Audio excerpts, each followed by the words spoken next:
અમારે ત્યાં ભેસાણ ગામ છે જુનાગઢ ગિરનાર પાસે, એની પાસે સરદારપુર કરીને ગામ, અને આજથી 40 વર્ષ પહેલા બનેલી ઘટના, જાજા વર્ષોની બાપુ 40 વર્ષ થયા છે ખાલી આ ઘટનાને. 40 વર્ષ પહેલા કાનજી બાપા કાથરોટિયા કરી અને કણબી પટેલના બાપા, અને એ વખતે તો લાકડાના ઓલા હાથીડા હોય ને ખંભે ઉપાડીને વહી આવતા એવા આદમી હતા. ઘણી વાર અમે વાતો કરીને માથું પડે ને ધડ લડે, ઘણા આમાં મોટા કરે ભણેલા. એકચ્યુઅલી આ શું વાતો કરે છે હવે એને ક્યાંથી ખબર હોય બીપી ગમે તે વધી જતું હોય એને. આ તો સીધી જ વાત છે ને. પણ એ હોય અહીંયા અમુક વડીલો છે એ ખાય એટલું, અમુક આપણે ન ખાય. એટલે યુગ પ્રમાણે પરિવર્તન થતું હોય એવું ન માનવું તેથી ન થતું હોય. એમ કાનજી બાપા કાથરોટિયા આખો હાથીડું ખંભે નાખીને વૈયા આવે. એમાં ગોવાળ હાંજને ટાણે 5 વાગ્યાને ટાણે અવેડા બાજુ ગાયું જાતી હતી, ભાઠા મારીને પાછી વાળતા હતા ગોવાળો ગામના. શું કામે? પાણી નહોતું અવેડામાં, કારણ કે વાયુમાં પાણી નહોતું, નબળું વરસાદ થતો નહોતો.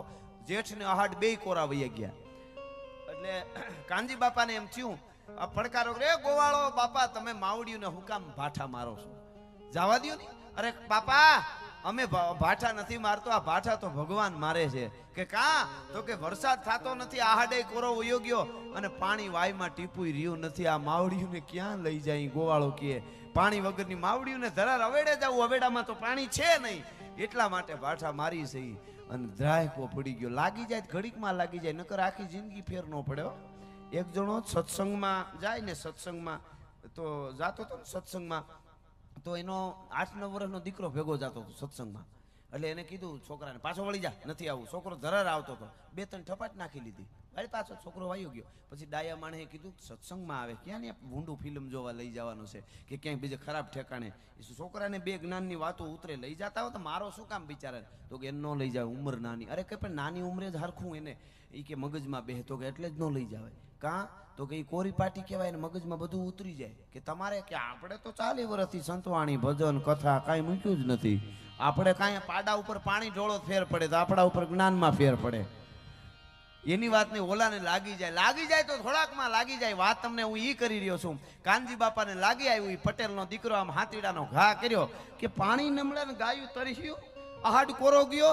સીમાડે ધુળેશિયા હનુમાન છે, ત્યાં જઈને બેહી ગયા. 40 જ વર્ષ થયા, એના સાક્ષીઓ હજી બાપાઓ ત્યાં જીવે છે, બાપાઓ. ત્યાં જઈને બેહી ગયા અને હનુમાનને કીધું કે હે દાદા હનુમાન, તું રામનો ભક્ત છો અને હું તારો ભગત છું. હવે વરસાદ કરવો કે ન કરવો એ તારા હાથની વાત છે. બાકી આ પટેલનો ભાભો અહીંથી કણબી ઊભો થવાનો નથી. જય હનુમાન, જય હનુમાન. હે હના હના હના હના હના હના. મિત્રો, 1 દી 1 રાત, 2 દી 2 રાત, 3 દી અને 3જી રાત અને 4થા દીની હવાર થઈ. 3 દી પૂરા થઈ ગયા, 4થા દીની હવાર થઈ અને હવાર થઈને બપોર 3:30 દી થયા ને, અહીંયા એક ધારું હનુમાન હનુમાન હનુમાન, પાણી નહીં, ખાવાનું નહીં હો. હનુમાન હનુમાન હનુમાન હનુમાન હનુમાન હનુમાન. નક્કી કરી લઉં આજ કળિયુગમાં શું થાય છે.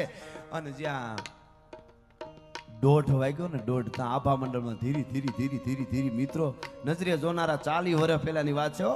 ગાયની ખરી જેવી વાદળીમાંથી થાતા આખો આભા મંડળ એક થઈ ગયું, એક રસ થઈ ગયું. જાણે આ પલોઠી વાળીને ધરતી માથે બેહી જાય અને ગડું કરતા મીંડ્યા અવાજ આવવા.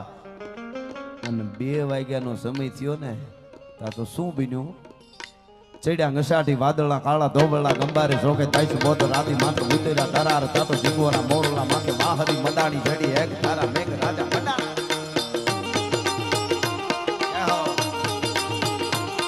ચડ્યા ઘસાટી વાદળા કાળા ધોબળા ગંબારે જોકે 23 રાતી માથે ઉતેરા તરાર તાતો જીગોરા મોરલા માથે વાહરી મડાણી જડી એક તારા મેઘ રાજા મડાણા. ગપાર તાતો પ્રખંડેરા ઇન્દ્ર બાળા પડતાળા પાણી વાળા હાથી હુંડ બાળા કાળા મંડાણા હિલોળ નગા વાળા થઈ ગાળા નદી નાળા ફાડી નાખ્યા આળા માથે જાળા તાળા પેલિયા ગતોળ હંદા વાળા માહે પાળા સરિતા જોરમાં હાલે પાણી વાળા ખળકારા એક તારા પાટ લોટરા ઘુઘુવા જાણે ગીતડા જકોળા રાજે સાગરા મંડપે હાલ્યા જાનરા સમાટ ચોઈ દેશે પાળ બાંધી ચણા. ચારે બાજુથી એવું આભા મંડળ ને એવો મેવરી હો તો પાણી નદીઓ ગાંડી દૂર થઈ ગઈ.